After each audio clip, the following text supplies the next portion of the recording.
first city that I visited outside the U.S., and I fell in love with it. It became my favorite city, still is, and I don't know, it just felt like a tournament that I had to win. The match was so intense, that was the only thing that my body could do in that moment was collapse on the ground. And she becomes a Roland Garros champion. I've been defending Grand Slam champion before. I think I'll approach it differently this time and just be relaxed. Losing last year's final hurt Aryna Sabalenka. But the world #1 rebounded by winning the US Open in September and remains the dominant force in women's tennis. Seeking her first title in Paris, Sabalenka knows she has unfinished business at Roland Garros. Nobody likes to lose in the finals, and that was really emotional. Like, I'm super excited to come back to do better. Whenever I feel like going crazy or whenever I feel like giving up, I have to remind myself that, girl, you got it. Like, you have everything, you're strong enough. I guess that's the mentality going into this year, Roland Garros. One woman who definitely knows how to get over the line in Paris is four-time champion Iga Świątek. Świątek's cement her place in history. The Pole is in position to make a charge at Roland Garros. I always feel extra motivated before the clay court season, and especially before coming to Roland Garros. I love coming back because for me, it's like coming back to basics, you know, to why I love this sport and why I want to be a tennis player. The names who can lift the Suzanne Lenglen Cup extend well beyond the top seeds. Talent runs deep on the WTA. Ambition knows no bounds. And we think these women are ones to look out for at this year's Roland Garros. Aged only 19, Victoria Mboko has already seen her ranking climb inside the world's top 10 after a debut season on the tour which delivered a maiden WTA 1000 title. Spending time a lot on tour, I start to kind of adapt how the other girls are or how they play, and I try to elevate my level or I try to match their level, and I feel like that's the way I've been improving myself. Already being tipped as a future Grand Slam champion, the Canadian will arrive in Paris confident of improving on her third round exit in 2025. Mira Andreeva was a Roland Garros semi-finalist in 2024. Last year she made the quarterfinals, matching her best Grand Slam performance away from Paris. But it's here that the 19-year-old feels most at home. I feel less pressure when I play in Paris. For some reason, Roland Garros as a slam for me, I feel more cozy. One of the standout young players on the WTA Tour in the past 12 months, Iva Jovic has shown she has what it takes on the biggest stages. Australia was amazing for me. I'm hoping to keep the Grand Slam success going. Obviously, Paris is a completely different story than AO, but a slam is a slam, right? So it definitely gives me a lot of confidence. The 18-year-old has already lifted silverware on the WTA Tour and seems sure to improve on her second round exit in 2025. As the first Filipina player to break into the world's top 50, Alexandra Ayala boasts huge support in her home country and across the globe. I'm really surprised and super grateful because they keep showing up for me. And you know, it's a reciprocal thing because I also want to keep showing up for them. A product of the Rafael Nadal Academy, Ayala will return for her second appearance at Roland Garros and is sure to capture the imagination of the tennis world.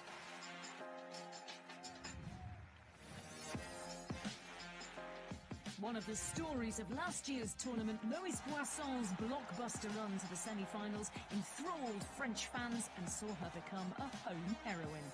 L'année dernière à Roland et cette année, ça va être complètement différent. Je vais tout faire pour que tout aille au mieux, on va dire.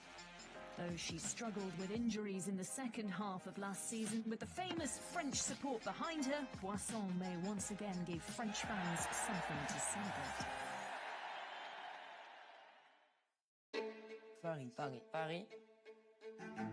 Playing against the best players in the world, have to play your best tennis you can. I think you have to set up really huge goals for yourself. It's all about winning the titles, the big trophies. My goal is just step on the court, enjoy the match, play my best tennis and fight. That's all.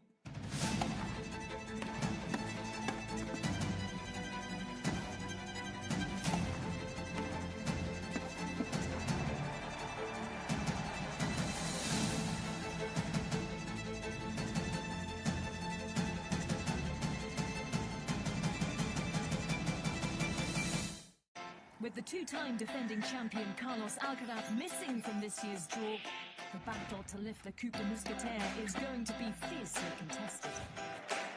The biggest names will naturally attract most of the attention, none more so than last year's runner-up.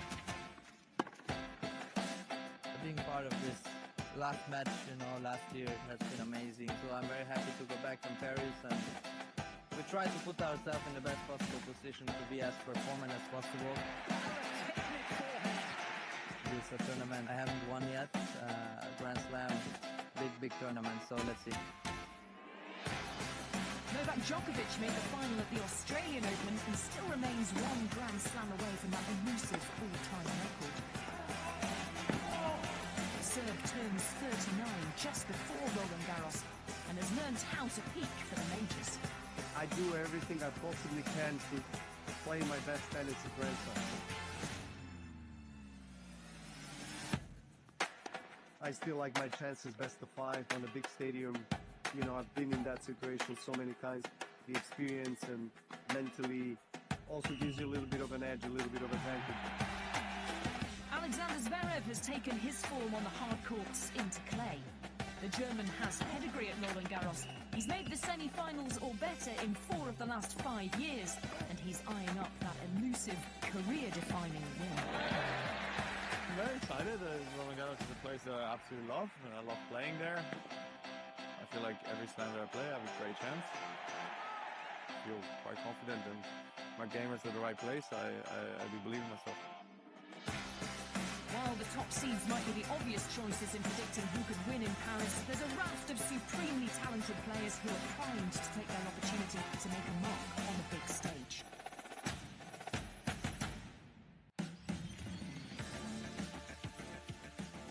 Teenage talent João Fonseca has long been touted as the future of tennis. Last year, backed by a passionate Brazilian fan base, he reached the 3rd round, and with another year on tour under his belt, he'll be aiming to go further in 2026. 1 year ago, I was more like the underdog, and people didn't know very much about me. That's a little bit of difference. Comes a little bit more of pressure. So yeah, very excited for this year. 2025 ATP Next Gen Finals champion Lerner Tien reached his first Grand Slam quarter-final at January's Australian Open. Obviously, I don't think I'll be Rafa within the next couple of weeks, but figuring out how to use my game and kind of use the tools I have on the clay, I think is really big. Coached by 1989 Roland Garros champion Michael Chang, there is certainly enough quality and experience in the Tien camp for the 20-year-old to challenge the best on the Grand Slam stage. Argentine Thomas Martin Echeverry was a Roland Garros quarter-finalist in 2023. The 26-year-old has secured his first ATP title on the clay of Rio de Janeiro this year, after 3 previous losses in tour-level finals. Winning that tournament, it means a lot to me, and I got a lot of confidence right now, and winning a lot of matches after that. If the Argentine can combine his clay court quality with this newfound confidence, he'll present a serious challenge to any opponent in Paris. After a blockbuster second-round victory at last year's tournament, home hope Arthur Fils was forced to withdraw with a back injury.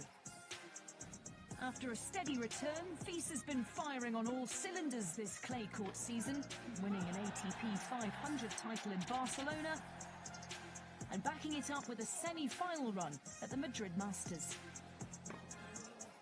Je suis très content de la manière dont je rejoue depuis que je suis revenu de blessure. Donc maintenant, c'est juste rentrer sur les matchs et puis profiter et faire les plus gros matchs que je peux. French fans in particular will be hoping the 21-year-old can continue this form at home in Paris.